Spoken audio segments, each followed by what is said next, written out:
Okay, yeah, I was just in the middle of making a video and I ran out of storage on my phone, so I had to clear it up. Uh, so anyway, yeah, we would have so, and the thing is, the schools are just teaching less and less and less in the schools. They used to teach philosophy, they used to teach civics, they used to teach all kinds of things. You could learn European history. There were things that you could take. Now you take college courses in, and there were all kinds of things. And there's all kinds of things that in college now that just aren't taught anymore. They're taught very, very little. So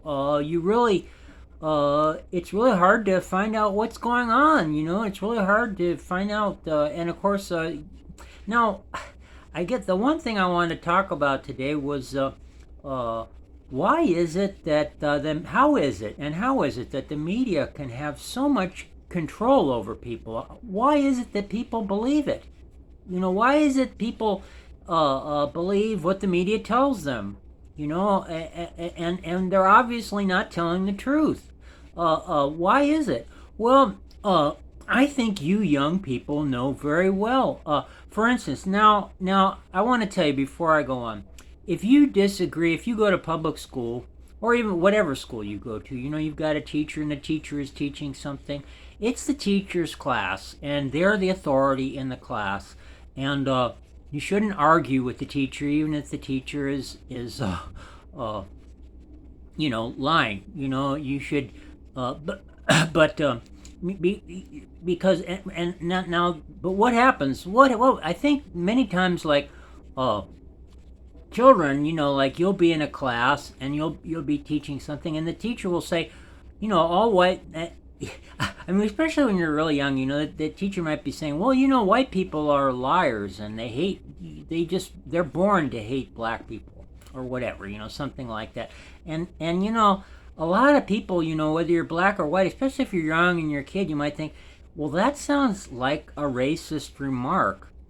And what happens is I think each one of you at one time in your life you just say that you just say what's on your mind. You're a kid and you say what's on your mind, and everybody just looks at you, and the teacher will just make an example out of you and ostracize you and even put you to shame maybe, and if somebody really puts you to shame, it's like you can die of shame. And what it is I think you young people know very well what goes on. You're going to be ostracized. People are afraid of being put to shame if they go against the current. And what happens is people are afraid to go against what teachers in the schools are saying. And then the other thing is, no, I went to this prep school, this college preparatory school, and a lot of times, and what it is the students there, many of the students, I was a day student. I lived at my home and I would travel to school every day, and I got to be near my parents, which I think is the best way. It's not just I think. I mean, you really need to be around your parents when you're that age because you need their advice and stuff like that. But you know, there every once in a while, like it was a school that had just gone co-ed, and every once in a while some students would get caught having sexual intercourse, or a girl would sneak into a guy's room, or a guy would sneak into a girl's room, and they get caught.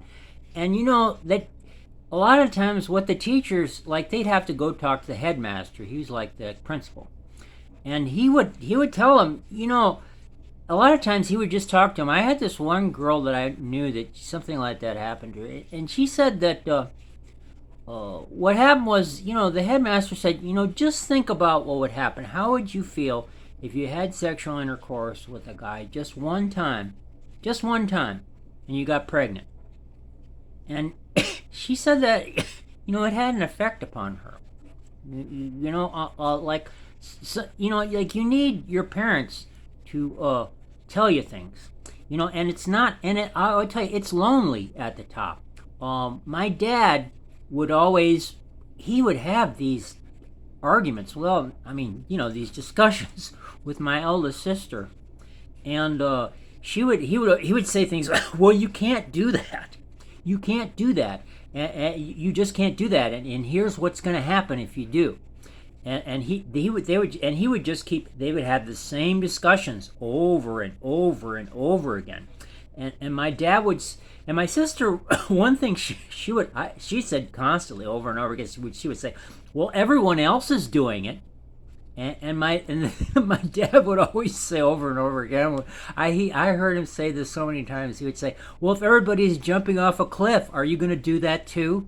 They would just have these discussions over and over and over again. And the thing is, it's like you need someone to tell you that. You need someone to tell you when you're young, that it's like there are things that everybody is doing that you shouldn't do. I mean, you know, there are all these statistics. There are all these statistics that show you that, like, if you're young and you're in your teens and you have sexual intercourse at that age, there's all kinds of things that go wrong in your life. You're more likely. The statistics will say you're more likely to get divorced. You're more likely to have difficulty staying married. Your children are more likely to go to jail. You're more likely to to be a single parent and maybe never develop a healthy, a stable relationship with a man or a woman. And your children are going to be at risk for all kinds of things. Your children are more likely to go to jail. They're more likely to have sexual intercourse in their teens and also have the same kinds of problems. You're more likely to get venereal disease. You're more likely any kind of measure of success in your life. You're going to have less of it. The statistics say. I mean, and the thing is, it's like teachers. It's their job, to tell you these kind of things, but they're afraid to, But your parents aren't because they love you, So it's really important to have someone like your parents. But the other thing is, like, this is why everybody's afraid of the media. They're afraid of the media, and they're afraid of what's being taught in the schools. They're afraid to go against it. And it's not only the news media, but it's the TV media. You see all these, there are all these movies. Oh, these teens are having sexual intercourse, and they're just having so much fun, and they're having much more fun than anyone else is. And they never get pregnant. They don't even think about it. It's not even a possibility. When you're in a movie, they have sexual intercourse and nobody gets up the next day and say, "Oh my goodness, what if I get pregnant?" Nobody ever says that. It's like, "Oh, we're falling in love. We had such a good time, and we're so glad we didn't listen to what our parents told us to do." So anyway, there are bad people in the world, and there are bad people that, if you knew your history, you would know that in countries where other countries are trying to take them over, they try to get control of the media. They try to get control of the educational system. They try to stir up strife. And if you read, what's that book? I've got it. I'm going to go over and get it here. Hey, let's see. Yeah, it's this big fat book. But it's like, let's see. This, I see it in reverse image, so I can't read it. The Rise and Fall of the Third Reich. And it's got William Shirer, who's the person who wrote it. And it's just a great book. And the thing is, it was at a time where they had mass media. I mean, they didn't have the internet at that time, but they had mass media and newspapers. And it's just a really... people... Now, I look at these young girls, and I think, well, they don't know whether to believe me or not. Well, they're brainwashed, and why do they think that you can't believe what a white person says, or why don't they even try to reason? Why don't they use their heads, and say, well, does what he's saying make sense? Can I read the book? Is the book true? Can I look up the references of the book? Like, the book says it's got all these references, like, of things that historically happened. Do those things really happen? But no, they don't. They don't teach you to do that. What they do is they if you don't believe what the teachers are telling you in the public schools, they're going to make fun of you. They're going to make fun of you, and they're in front of the rest of the class. They're going to make you look like they're going to make you stand out. They're going to make you you're a bad person.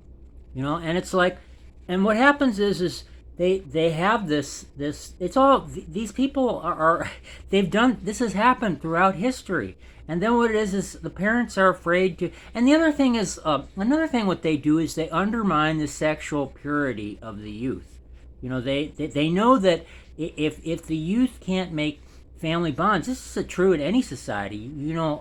If you have a weak family, you have a society made up of weak families. You have a weak society, and there are people that want to take over other countries. They're just bad people, and they know that.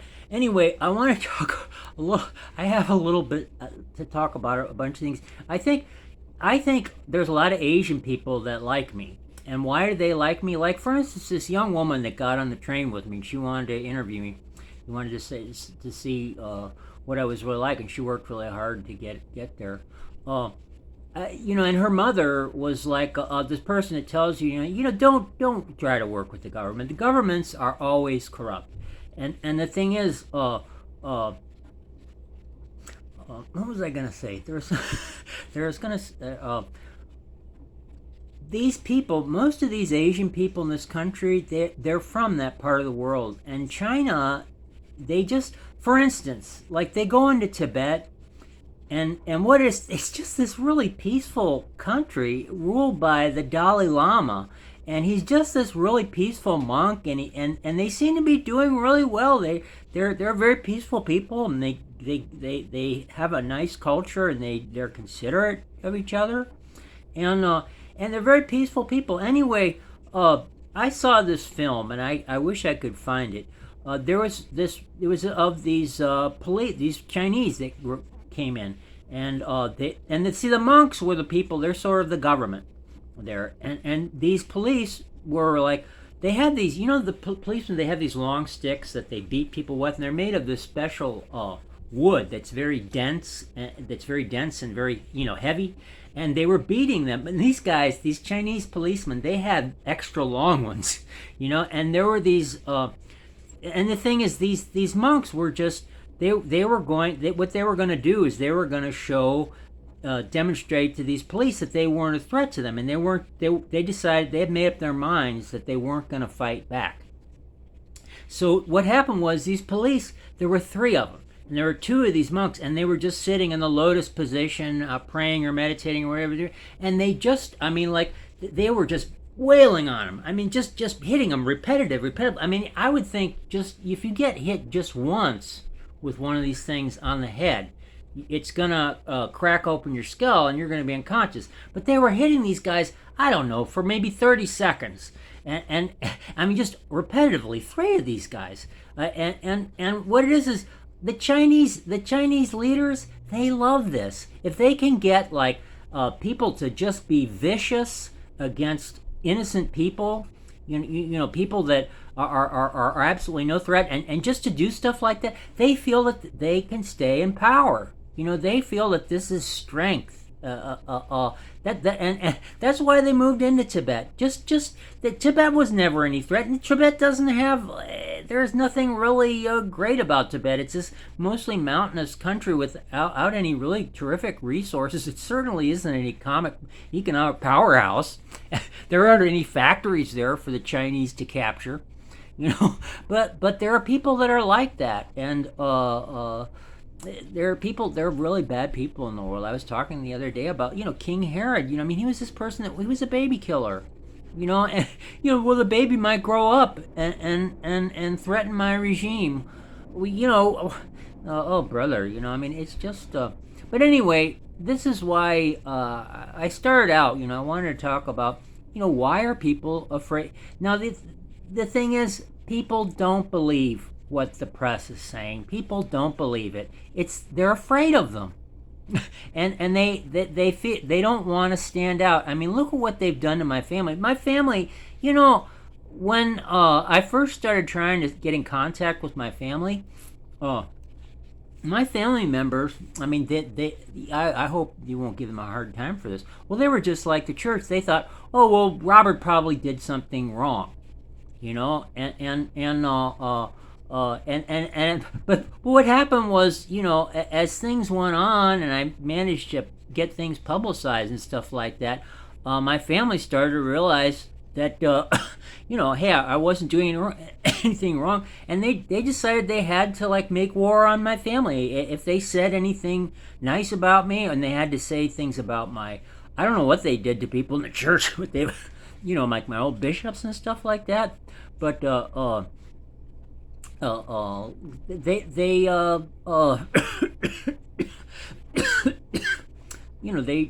they just nobody wants, people are afraid, and they they act like they believe what goes on in the in what the mainstream press is saying, but they don't really believe it. Nobody really believes it. I don't believe anyone really believes it. So, but the thing is, it's like if you go to public school, it's like you're gonna, it's hard, it's really hard not to believe, because what it is you live with that fear of being ostracized. You live with the fear of, everybody sometimes, you might be put to shame, or die of shame. And why? Nobody wants that. Nobody wants to die of shame. So people will act. And the other thing is, like, a lot of people, they feel like it's safer to know how to act like you believe what you're being told to believe, than it is to to tell the truth.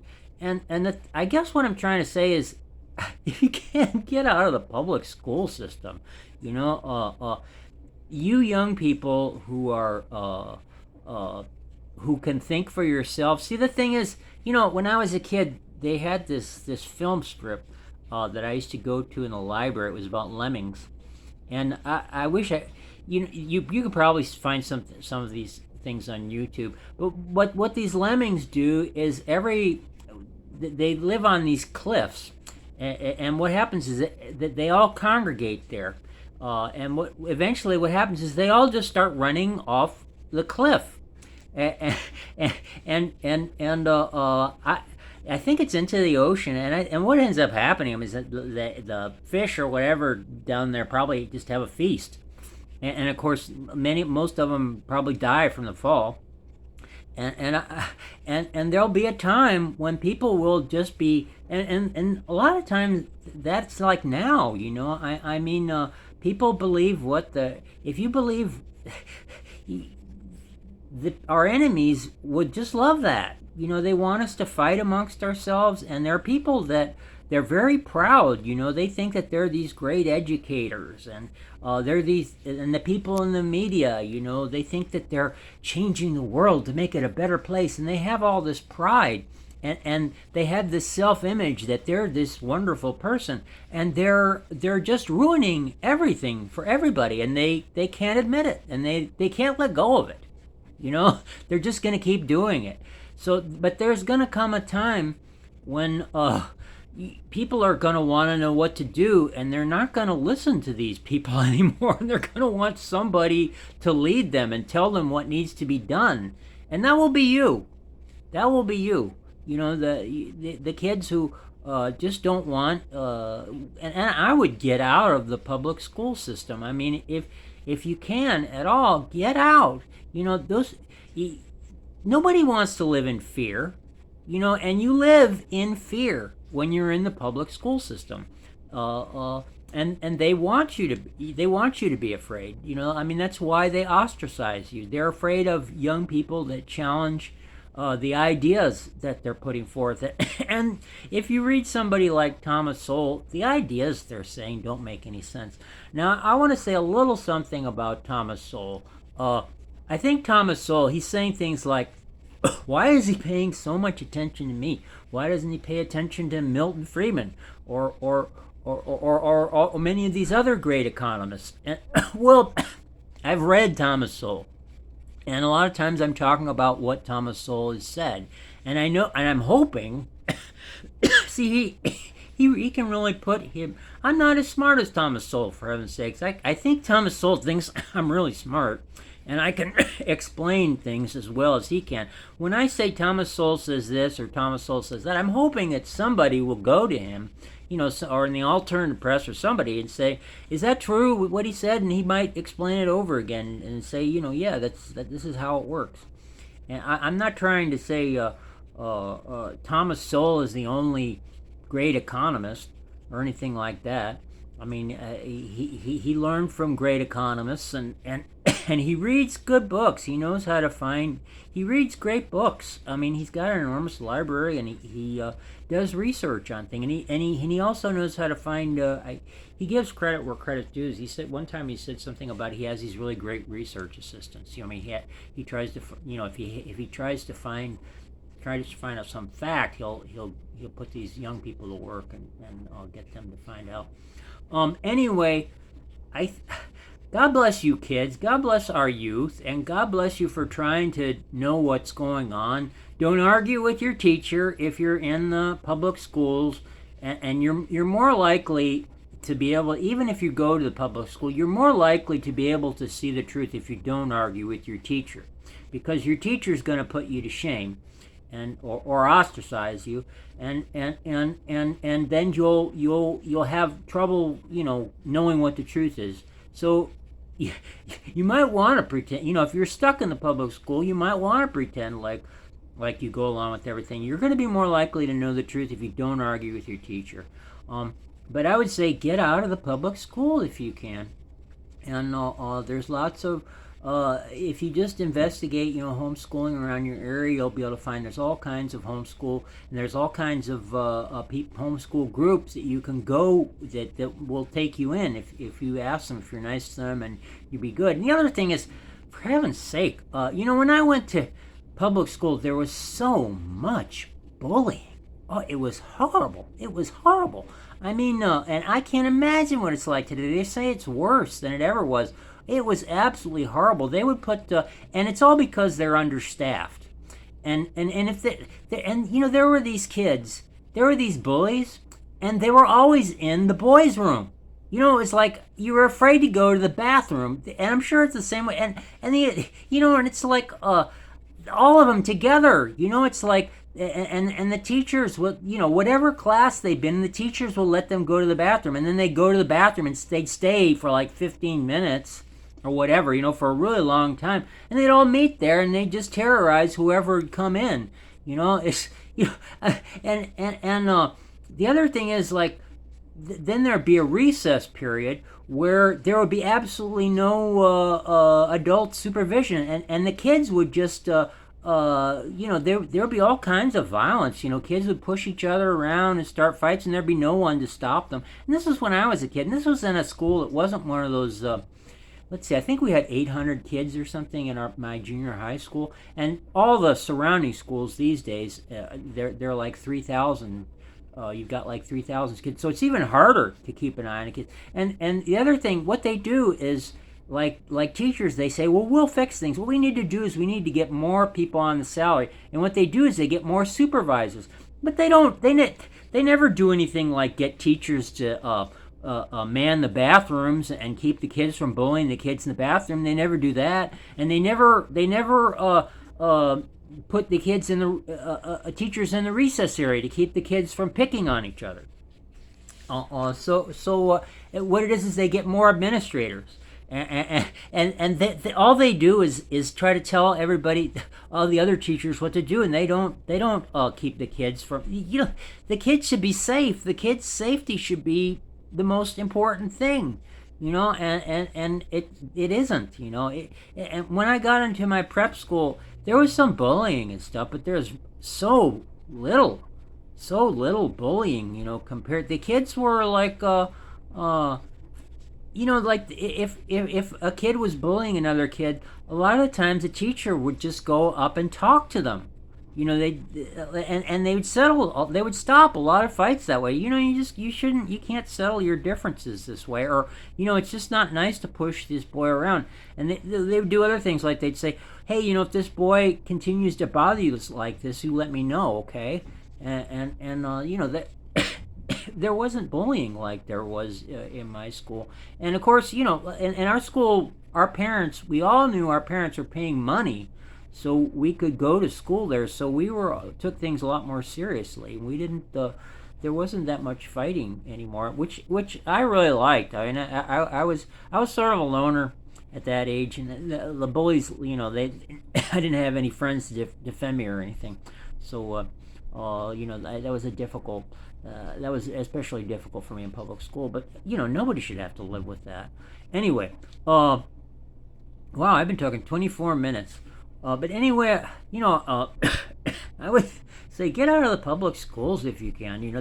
When this nation started, they didn't have public schools. They would hire a teacher, and usually a lot of times they'd have a one room schoolhouse, or in the church they'd use the same building as the church, and they let and then they'd have kids from all different ages, and some of them would have to travel great distances and to make it to the schoolhouse. But and they had these teachers that would teach all of them. And the other, the other, you would think that it would be really difficult, but as it turned, like if you look at like the studies, the books they studied and the things that they learned much more than kids in our schools did. Now, the other thing that's different today is I understand all the young kids, especially the preschoolers, and not the preschoolers, maybe your K through 12, and like your 1 through 6th grade. Um, when I was a kid, we had one teacher that taught us everything, and she knew us, and she would see the things that they would do is, like, a lot of times they knew, like, if a child had difficulty with something, and they would spend extra time with them. And they also knew if a child had special talents, and they wanted to help develop them. I mean, that you really got some wonderful things going on there. With these things, where these our teachers really knew us. And how did they keep discipline in the classroom? Kids, they can really act up. I remember they loved us. I mean, I just remember how much I loved my 1 through 6 and my kindergarten teachers. They loved us. I mean, I could just tell by the way they would talk to us and the way they would act to us. When they would ask us to do something, they loved us, and we wanted to please them. And how are they gonna show the kids that they love them if they don't have time with them? So this is really messed up. It's like the kids don't have a chance to really get to know the teachers. The teachers don't have a chance to get to know the kids. And the government is running the whole school. And the federal government is not going to teach in a federal government school that's run by the federal government. And the other thing is, you may be a state-run school or maybe a city-run school, but the federal government has all these standards that and they get all this money if they do things the way the federal government. So the federal government is running everything in your school behind the scenes. And if the government school is not going to teach you anything about what's wrong with the federal government, they're going to teach you that the federal government is your buddy, and they're gonna help you, and you should vote for whoever. The federal government shouldn't be in the schools. It just shouldn't be a part of it at all. Anyway, I love you guys. We love you guys, and we. I hope you and remember what I said. Please don't argue with your teacher, and see if you can't get out of the government schools and get in a good homeschooling program. God bless you. I love you.